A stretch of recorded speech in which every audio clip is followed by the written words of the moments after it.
Hey guys, it's Aurelius. In this video, I'm going to give you a quick tour of my YouTube studio / home office and give you a little behind the scenes on how I actually record my YouTube videos. All that will be in this video, so keep watching. All right, so I thought I'd start at the entrance of my office. This right here is the entrance to the office. Behind there is the garage.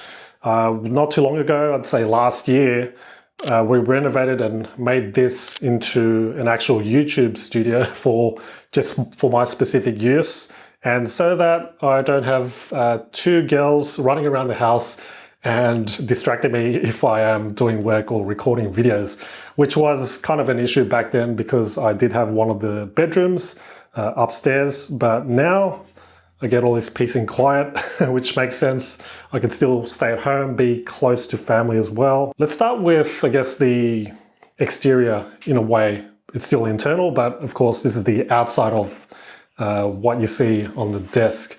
So these walls right here, I specifically requested our builder for a plasterboard that's actually like soundproof in a way, or at least close to it. And the one that I'm using is called SoundStop, and it is a lot more dense and thick than traditional plasterboards, which is great.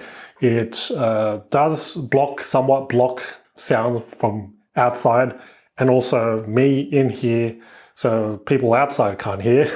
And in between these walls, in the cavity, there's insulation that's also thick and sound absorbing. So that's all throughout the walls, 4 walls, and also the ceiling as well. Now this right here, this was actually just stripped off of my old YouTube studio in the bedroom, and I thought I'd just put this panel so that it kind of stops the sound and my voice from echoing, since pretty much this whole room is floorboards, so hard floors. It does echo quite a lot, but a good way to kind of improvise is to simply use like a spare blanket that you have lying around, which I was doing for a little bit. And then I installed these all throughout the room, and that helped drastically. Next up is this curtain right here. And this would be under the same category, I guess, as the sound kind of proofing, sound absorption thing that we talked about. This right here is just one from IKEA. Thought I'd keep it really simple. Same with this. This is from IKEA. But if you go to IKEA, to the curtains section, you will see on the packaging that it is sound absorbing. And that's what you want to look for if you're looking for something that at least helps with that sort of thing. And both the main curtain right here, the outside and the inside, the sheer, is sound absorbing, so I thought I'd just add that little thing, even though the window behind here is kind of like double glazed, so it's a lot thicker. Next door is just my neighbor, so that's another reason why I had to put double glazing, which was also a recent renovation. Now let's move on to the equipment that I use, but I'll switch sides now. Okay, so the table right here is kind of sitting in the middle of the room, which doesn't make sense in a way where, you're utilizing the most space. But because I've got this tripod that's sitting right here, and I also want the backdrop and a bit of shallow depth of field, so that if I am sitting right there, I do have a background that's kind of blurred. If you're too close to the wall, then you just get like this flat background. It's not really flattering, which is why I opted for this option, right? Now, starting with the camera, I've been using a Sony A7 for the past, I'd say, 3 years. It's coupled with a Sony f1.4 24mm G Master lens, which creates like killer photos and videos. And I think this combo together is great, especially if you have kind of like a tight room, you don't have much space to record, and you do want to utilize the small space that you have and not show that you've got like such a small space. So because it is 24mm, it means that what appears there, you get like a wider view, you get more width, as opposed to something like, let's say 50 mils, you would have to put the camera all the way back just to capture the actual frame.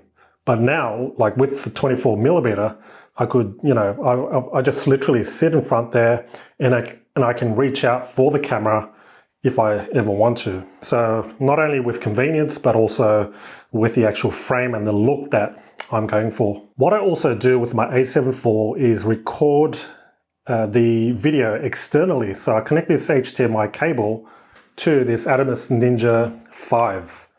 By the way, all of this equipment that I'm mentioning will be listed in the description box below. What this does is it does a kind of two-in-one thing. Not only can you see yourself in a bigger screen as opposed to this small screen that you see here, right? You can see yourself there and also record to an external drive. So it does use a specific drive, and I've got a 2TB there. So you need to get a specific one just for the Ninja. And then with the recording, I simply take the hard drive out and then transfer it to my computer. So that way I don't need to use any SD cards if I don't want to. All right, so that's a camera, lens, and the monitor that I use.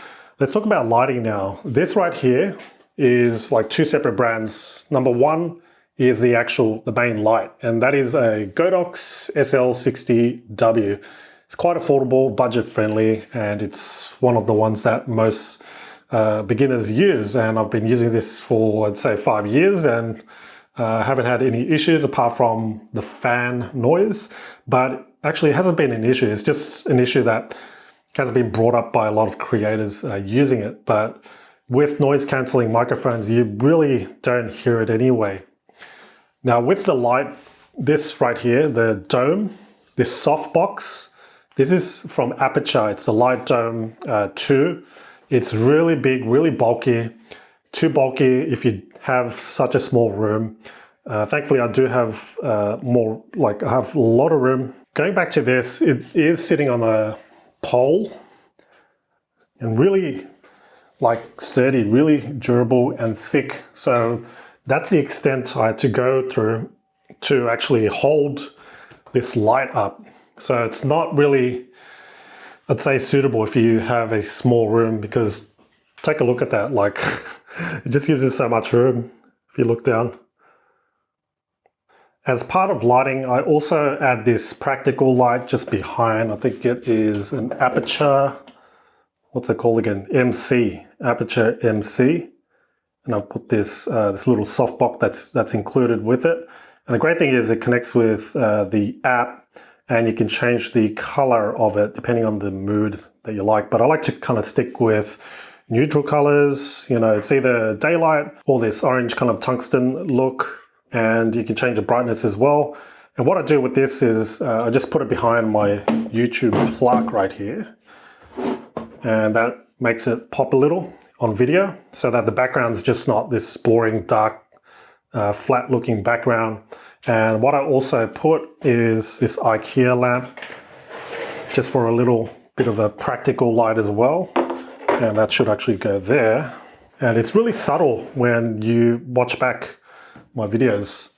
So that is pretty much it in terms of lighting. Let's move on to the microphone that I use. This was like a recent upgrade, I'd say last year. This is a Rode Pod Mic, USB-C version. Love this microphone because it does connect with the Rode Central app on your computer, and then you can make adjustments like the gain and add some processing to it too. And it connects via USB-C as mentioned. And what's also great is you don't need any USB connectors or boxes or XLR cables, although it does support it. And this makes it really convenient too if you're traveling and you just want to bring the mic. I love the convenience of this, and it sounds great. It sounds, you've watched my videos in the past, and any of those videos, you'll hear the quality of it. I do a little bit of audio processing using a tool called Orphonic. I've got a video on that as well if you're interested. And that basically cuts out any of the background noises, and it does some processing and also levels your audio so that it's all kind of the same. So yeah, that's the microphone that I use, really simple setup. Now, when it comes to keyboard, I just use this Logitech, this clickety-clackety one, and this trackpad, this Apple trackpad. I'm not so much a mouse user. I just love the intuitiveness of a trackpad since it's very similar to using like your laptop. All right, so that is pretty much all in terms of equipment. Over here, we've just got some knickknacks in this cart. I've got like lens filters, pens, got my asthma puff. I've got notepads and microphones. I got so many different like little microphones too here.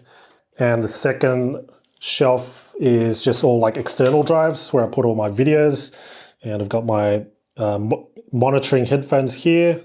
And something that's in a weird space, which I didn't put much thought into, is my NAS. So this is a network drive where I actually store a lot of my older videos so that I still have access to it and I can connect to this NAS wherever I am around the world, as long as there's internet. This right here is just the bookshelf. I've been using this since the very start of my YouTube journey, and I just put things like plants. At the top you don't really see what's here, but this is kind of like my lucky cat, say hello, and my Hostinger little accolade thing, where I visited the US and they did this retreat, which was fun. So I got to meet other creators and those who are sponsored by Hostinger as well. Down below you can see the YouTube plaque, of course, and I've got some other kind of random things, like this is from my watch box, another watch box down there, and just this ivy that trails down. So it looks pretty cool on video, on frame. When you add a bit of greenery, I think that just makes things a bit more lively. All right, now that I've given you a tour of my office and the equipment involved, I want to show you a little behind the scenes on how I actually record my videos. What I usually do is, first of all, on my app, I've got my lights connected. So you can see here, Office Power Board, and I simply hit that power button and then my main key light turns on that you see right there.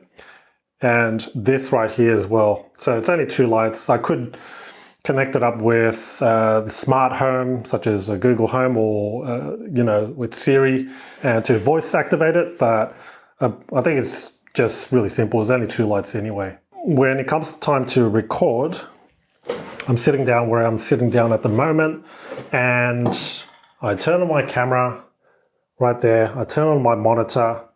And actually my actual computer monitor will be sitting right here. It's on this swivel arm, right here. And you can tilt the monitor to landscape or portrait, depending on what you're doing. And I love this efficient system because I can simply shift the monitor aside, and then there's my camera ready to record. When it comes time to record, I've got my script or notes ready, and I have this system that I use on Notion called the Master YouTube Content Planner. By the way, a link to this will be in the description box below if you do want to buy a copy of this. I usually prepare beforehand what I'm going to talk about.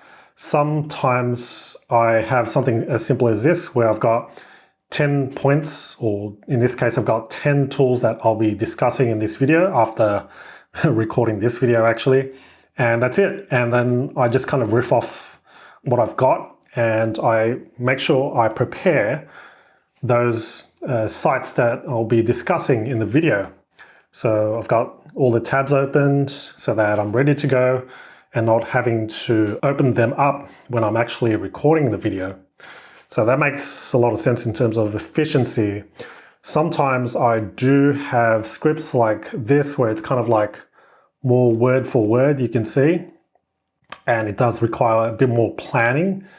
But in most cases, I just have like points, and I've found that's the easiest, fastest approach and one that works for me, so that I'm not just simply talking and reading off a script, which I do. I've got a prompter just behind there. I use an Elgato prompter. Sometimes I would say if I need to really nail the intro, the outro, and things like that. But in most cases, it's just this simple Notion planner. I open up the script and away I go. And then right here, I've got my mic. I set up my mic so that see this little, I've used the permanent marker to kind of mark where that mic usually goes so that I'm not having to adjust it and think about where it should go. Because when it comes to framing your video, I want it to be consistent. And that's the way that I've found that it works, right? So sometimes you just got to improvise with things. In terms of then recording, I just hit that record button. And then once I finish recording, I upload it to Google Drive, and then my video editor will go ahead and do his magic. But before that, when I want to record my screen, I use a tool called ScreenFlow. So ScreenFlow is a tool that I've been using, this right here.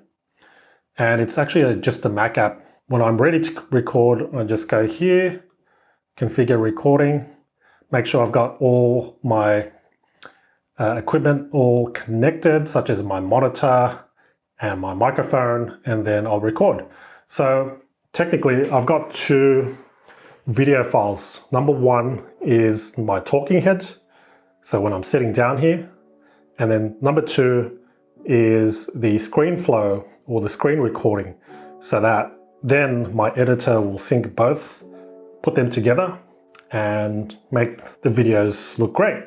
That is pretty much my simple approach to recording YouTube videos. Nothing really fancy. I'm not in there writing stories of any sort, since my style or my channel is just based on tutorials and how-tos. But yeah, hopefully this video has given you some insight and ideas on how you can set up something like this, like in terms of a YouTube studio, and record your videos.